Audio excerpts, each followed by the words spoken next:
आज की वीडियो में हम बात करेंगे मनबा फाइनेंस लिमिटेड के आईपीओ के बारे में। इस वीडियो में हम कंपनी की background, IPO details, timeline, financial performance, GMP, objectives, dividend policy, IPO के एंकर इन्वेस्टर्स की डिटेल्स और रिजर्वेशन कैटेगरीज के बारे में डिस्कस करेंगे।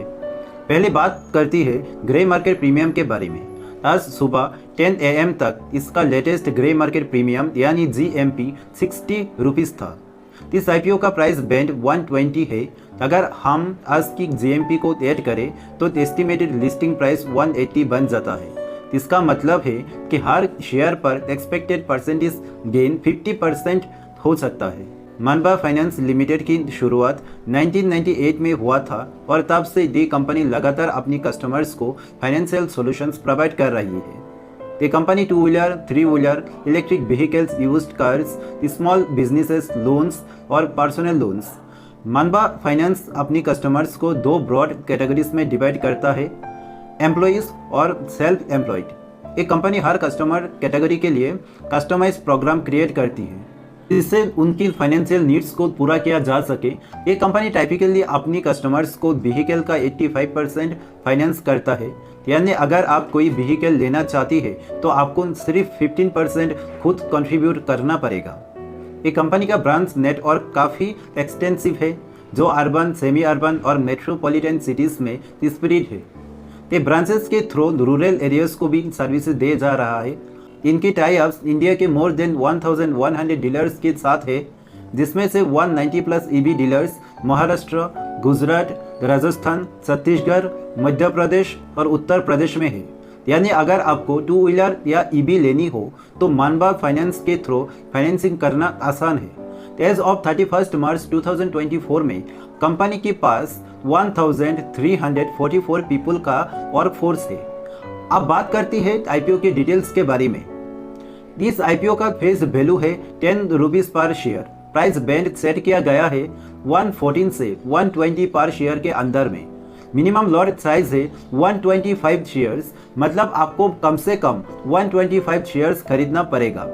टोटल इशू साइज है 1,25,70,000 शेयर्स, जो एग्रीगेट वैल्यू है 150.84 CR।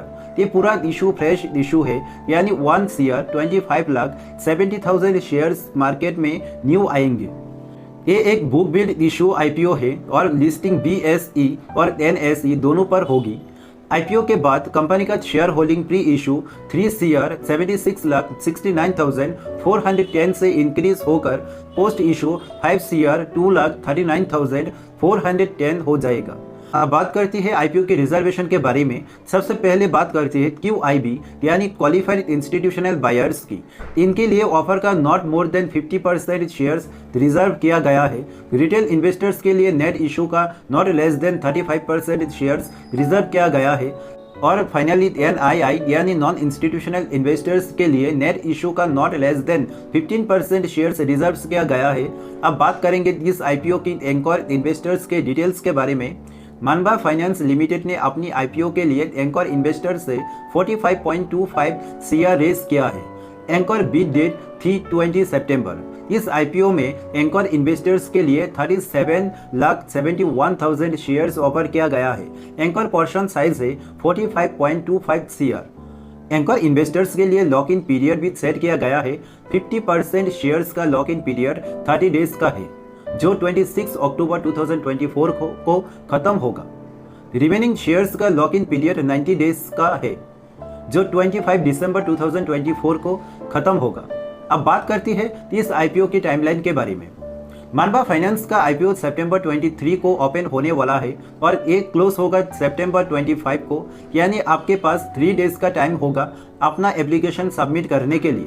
बेसिस ऑफ अलॉटमेंट है 26 सितंबर।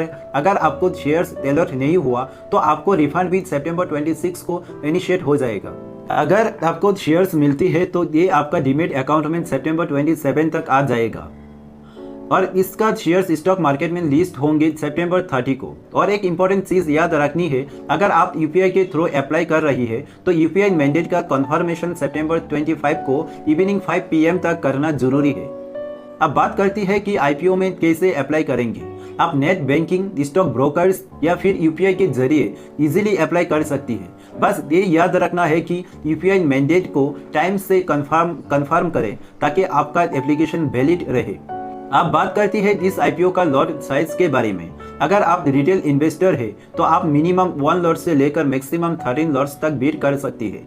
1 लॉट का बीट करने पर आपको 125 शेयर्स मिलेंगे और आपका टोटल इन्वेस्टमेंट होगा 15,000 रुपीज़।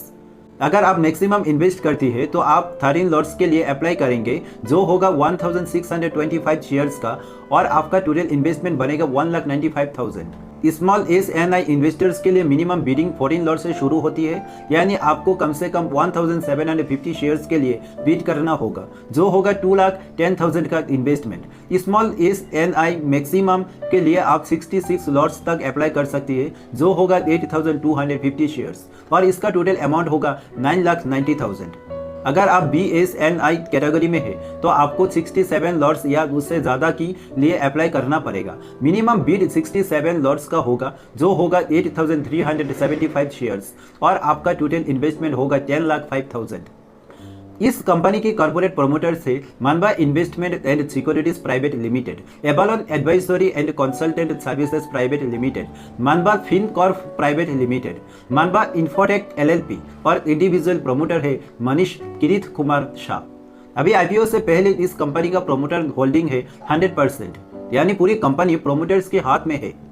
लेकिन आईपीओ के बाद ये प्रोमोटर होल्डिंग कम हो जाएगी और आप न्यू इन्वेस्टर्स को भी कंपनी में हिस्सा मिलने का मौका मिलेगा। आप बात करती है कंपनी की फाइनेंशियल परफॉर्मेंस के बारे में। पहले एसेट की बात करती है। FY24 में एसेट्स थी 973.75 CR जो 23 की 787.25 CR से 23.7% ज़्यादा है और 2022 में एसेट थी 561.46 CR तो 2023 में 40.2% का इंक्रीज हुआ था। अब रेवेन्यू पे नजर डालती है। 2024 में रेवेन्यू था 191.63 CR जो 2023 की 133.32 CR से 44% ज़्यादा है। 2022 में रेवेन्यू 106.62 CR था तो 2023 में 25.1% का ग्रोथ देखा गया। प्रॉफिट आफ्टर टैक्स यानी पेट 2024 में 31.42 CR था जो 2023 की 16.58 CR से 90% ज़्यादा है। 2022 में पेट 9.74 CR था तो 2023 में 70.3% का इंक्रीज हुआ। नेट अर्थ भी देख लेते हैं। 2024 में नेट अर्थ 200.61 CR थी जो 2023 की 168.43 CR से 19.1% ज़्यादा है। 2022 में नेट अर्थ 151.74 CR थी तो 2023 में 11% का ग्रोथ देखा गया। रिजर्व्स एंड सरप्लस 2024 में 162.46 CR थी जो 2023 की 155.54 CR से 4.5% ज़्यादा है। 2022 में रिजर्व्स 138.96 CR थी तो 2023 में 11.9% का इंक्रीज हुआ। और फाइनली टोटल बोरोइंग्स की बात करें तो 2024 में 752.27 CR थी जो 2023 की 595.93 CR से 26.2% ज़्यादा है। 2022 में बोरोइंग्स 394.4 CR थी तो 2023 में 51.1% का इंक्रीज देखा गया। अब हम बात करती है इस आईपीओ के की परफॉर्मेंस इंडिकेटर्स के बारे में जो कंपनी की फाइनेंशियल हेल्थ और परफॉर्मेंस को समझाने में मदद करता है। इस आईपीओ की मार्केट कैप है 602.87 CR और इसका ROE यानी रिटर्न ऑन इक्विटी है 21.36%।